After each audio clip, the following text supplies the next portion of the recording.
Hello and welcome back, folks. I've got an exciting video in store for you, and I can't wait to kick things off right away. Today I'm talking about Riddick, particularly the fourth installment of the franchise titled Riddick Furya. And I'll shed a spotlight on all things around it, such as Vin Diesel, David Twohy, the journey of this fourth part coming to life, and so much more. So get seated and buckle up as I welcome you to everything we know about Riddick Furya. So here we go now.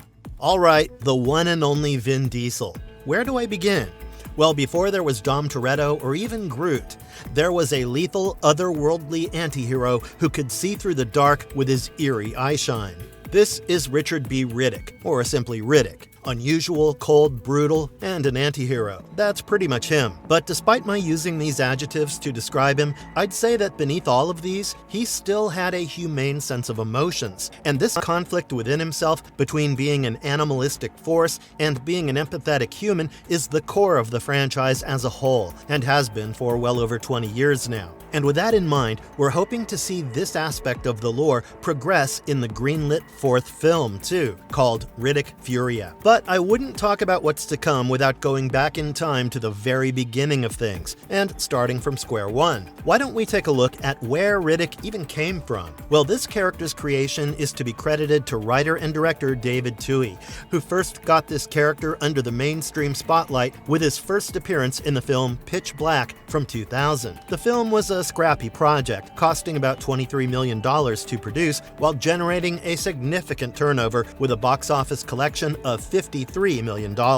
But the bigger takeaway from this success was the impact, especially regarding Vin Diesel's career, as this project made him a true star of this genre. In the film, we meet Riddick as an escaped convict who was convicted of murder. However, we follow him because he happens to be the last surviving member of an ancient warrior race called the Furyans. This otherworldliness made him have strange supernatural abilities such as clear night vision, weird unpredictability, and brute-like tendencies, all of which made him as unpredictable as a science fiction character can get. This concept made the audience love the character, and they obviously wanted more. And you just know that Hollywood is going to go for exactly that, which is more. Pitch Black was succeeded by a massive follow-up with The Chronicles of Riddick in 2004, which had Universal Pictures provide a whopping $105 million for the project. The expansion didn't stop at the budget, but also with the story, as we then entered an operatic space epic of sorts. Riddick was seen fighting a galaxy-conquering army named the Necromongers, while also rediscovering his Furyan heritage on a demolished homeworld called Furya. But the reviews were a mixed bag.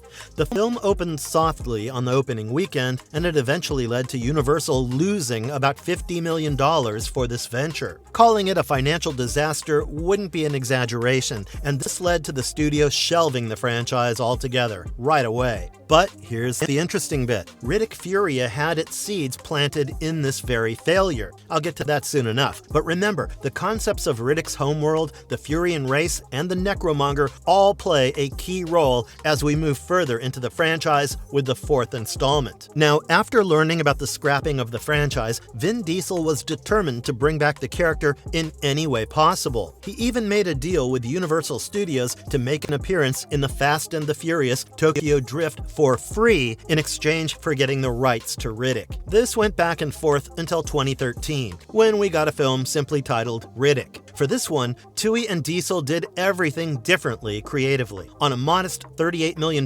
budget, the story had them go back to basics, which went something like this. After being left to die on a hostile alien planet, Riddick fights to survive against creatures and mercenaries. Yep, that's it. None of those big-budgeted fantasies like an empire, a prophecy, or a space war. And just like that, the film opened at number 1 at the domestic box office, where it bagged a solid $98.3 million.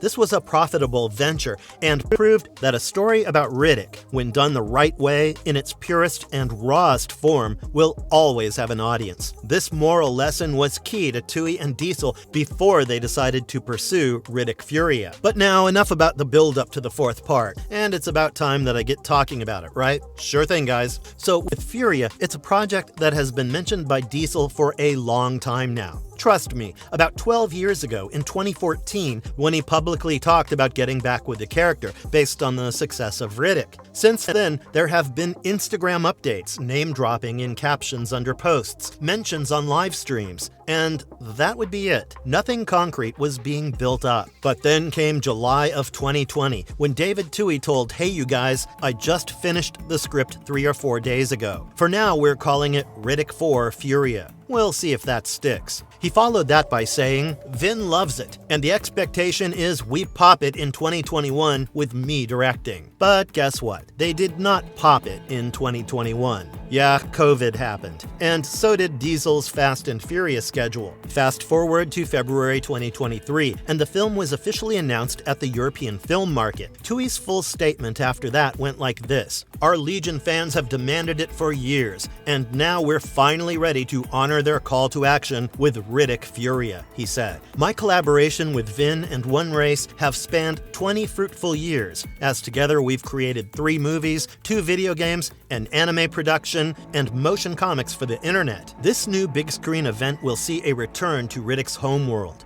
where we finally get to explore Riddick's genesis." When I heard him use the phrase "finally get to explore," it seemed like this was a project he was sitting on for a long time, and now he's finally gone down the road to make the film he always wanted to. But all of that said, what is Riddick Furya even about? As of now, we only have an idea of what the plot is going to be like.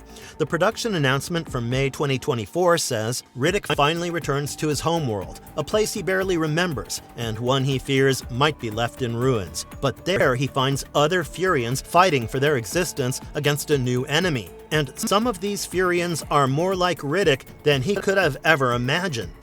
That line which says, "more like Riddick," is something that grabbed my attention for a while now, especially when you remember that Chronicles had established Riddick as the last Furyan. The implication here is that either the Furyans were not really wiped out, or maybe something has been kept hidden from Riddick about his identity. Following the Nerds reporting in late 2024, there is a possible new entrant, an enemy called Amadak, who first appeared in a promotional Flash game for Chronicles. However, note that this is also unconfirmed as of yet. The only thing confirmed for sure is the tone. The script's cover page carried a tagline, which makes Twohy's creative intentions a lot clearer. As it says, "Everyone wants to be a beast until it's time to do what real beasts do." Well, if you ask me, that's what the true essence of the movie is going to be. Now, what's the status of production as of June 2026? Well, over 2 years ago now, in May 2024, Deadline happened to confirm that principal photography for Riddick Furya, which was to be shot in Germany, Spain, and the UK, was to begin on the 26th of August that year. Rocket Science had bagged the international rights for this one, completing pre-sales across Asia, Europe, Latin America, the Middle East, and Canada before even a single frame was shot. For the North American rights, CAA Media Finance was chosen to represent. But here's the twist. As of the release of this video you're watching, no North American distributor has been formally announced. This results in no news for a release date or production updates. In October of last year, the ever-busy Vin Diesel shared on his Instagram some BTS images of him being in his full Riddick gear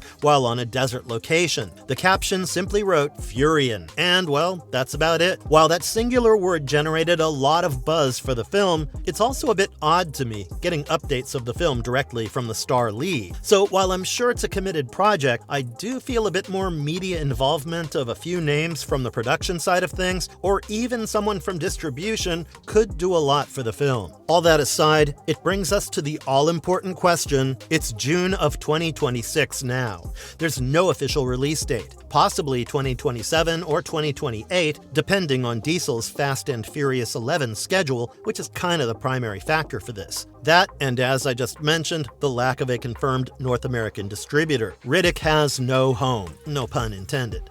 But jokes aside, considering the Riddick's film's mixed results at the box office suggests the studios are a little hesitant about collaborating for the distribution of this film. The key dilemma keeping things things at bay is whether the general audience show up for Furya or if it will just be the dedicated cult-like fan base turning up in their usual numbers. Well, you know, only time can answer that question. Okay, I agree I'm being a bit pessimistic here. So just for that reason, here are the more positive updates regarding Riddick Furya. Streaming has allowed newer audiences to explore Riddick. It's built for adults, it's energetic, and it's dark, so kind of like a newer superhero and his story to watch for them. Also, while Fast and the Furious has gotten the most attention for Vin Diesel, it's to be said that Riddick is a character he has always come back to. He's also repeatedly admitted that it's the role that matters most to him. So be it 2027 or 2028, until Furya is screened in your nearest cinemas, one thing is clear. This movie is a product of the real creative ambitions of Twohy and Diesel. And when it does turn up on the big screen, it's going to be a spectacle, trust me. And P.S. there are supposedly a few trailers released online for Riddick Furya that have been making waves, featuring the likes of Ana de Armas or Jason Momoa. Well, I just gotta tell you, ignore it. It's AI generated, it's fake as hell. Nothing from the real film has been released yet, but when the real stuff comes, trust me, you'll know, and you'll want more. And that's our video for today. I hope you had a great time as I did a little recap of all there is to know about Riddick Furya as of June 2026. If you enjoyed this video, don't forget to drop a like on it, share it with your friends, and comment below what your thoughts are on Riddick Furya and how hyped you are for it. Finally, please subscribe to Marvelous Videos for more such content. Until next time, take care and ciao!